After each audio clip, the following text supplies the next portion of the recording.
செய்யக்கூடிய சூழல்ல இவர்கள் ஒரு ஒரு திட்டமிட்டு நடத்தக்கூடிய இந்த பிளவுவார் அரசியலை நாம் தோற்கடிப்பதற்கு இப்போ இருக்க கேள்விகளை நான் இங்க முன்வைக்கிறேன். என்னன்னா, நம்ம பண்பாட்டு தளத்துல இன்னும் ஒரு புதிய வேலை திட்டத்தோடு நாம் செயல்படவில்லை என்றால் இன்னைக்கு வட இந்தியா போல, ஏன்னா இன்னைக்கு திருக்கழுக்குன்றம் போது போட போறோமா இல்ல உண்மையாகவே ஒரு அமைதிக்கான ஒரு மாநிலமாக தமிழ்நாடை மாற்றுவதற்கான அப்போ அதற்கான ஒரு வேலை திட்டம் தேவை. இப்ப இருக்கக்கூடிய வேலை திட்டம் என்பது பத்தாது. உண்மையாகவே பேராயர் டாக்டர் ஜே, இந்திய சுவிசேஷ ஜெப ஐக்கிய சபையினுடைய தலைவர் பேராயர் டாக்டர் ஜே ஜோசப் அவர்கள் கண்டன உரையாற்றுவார்கள். கிறிஸ்தவ மக்கள் மீது தாக்குதல் நடத்திய மதவெறி கும்பலை கண்டித்து மனிதநேய மக்கள் கட்சியின்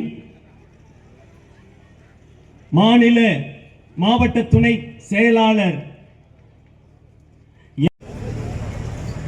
834 பேரை தாக்கியிருக்கிறார்கள். இது எவ்வளவு கேவலமான ஒரு காரியம்! பிரியமானவர்களே, அதை நொறுக்கி இருக்கிறார்கள். நான் உங்களை பார்த்து கேட்கிறேன், இன்றைக்கு கிறிஸ்தவம் தான் படிப்பை கொடுத்திருக்கிறது. இந்துக்கள், முகமதியர் எல்லாரும் படிக்கிறார்கள். ஏனென்றால் இன்றைக்கு உங்களுடைய குற்றச்சாட்டுகள் பாதுகாக்க வேண்டும், சிறுபான்மை மக்களை பாதுகாக்க வேண்டும், இஸ்லாமியர்களை பாதுகாக்க. யார் இந்த நாட்டினுடைய பிரதமராக வந்தாலும், யார் இந்த நாட்டை ஆண்டாலும், இந்த நாட்டில் இருக்கின்ற அத்தனை மக்களுக்கும் பாதுகாப்பை உறுதிப்படுத்துவதுதான் புரட்சியாளர் அம்பேத்கர் அவர்களுடைய இந்த அரசியலமைப்பு சட்டம். பாதுகாப்பில்லை என்கின்ற நிலை உருவாகக்கூடாது. அவர்கள் ஒவ்வொருவரையும் பாதுகாக்க வேண்டிய கடமை இந்த அரசு ஆட்சியாளர்களுக்கு உண்டு. ஆக அப்படிப்பட்ட நியாயம் தானா, நியாயம் தானா, மதவாத பயங்கரவாதிகளை ஊக்குவிப்பது நியாயம் தானா? போராட்டம், இது போராட்டம், நீதிக்கான போராட்டம்.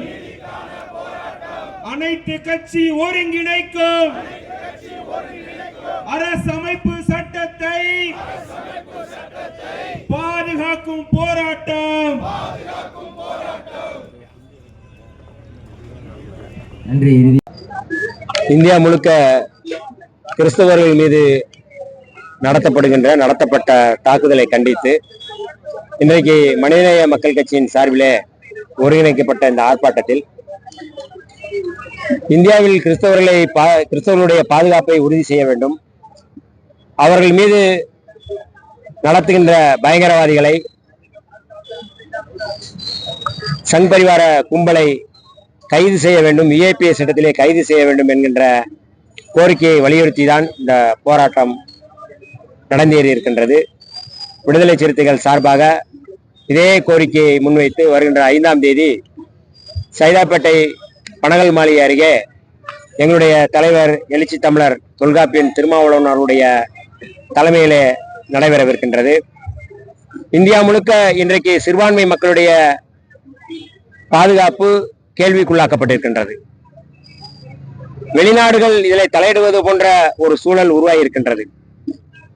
நேற்றைக்கு குடியுரிமை திருத்த சட்டத்துக்கு எதிராக போராடிய பேசிய சமூக செயற்பாட்டாளர், மனித உரிமை செயற்பாட்டாளர், ஜவஹர்லால் நேரு பல்கலைக்கழக மாணவர் உமர் காலித் அவர்கள் 2019 அவர் UAPS சட்டத்திலே கைது செய்யப்பட்டு சிறைப்படுத்தப்பட்டிருக்கிறார்கள்.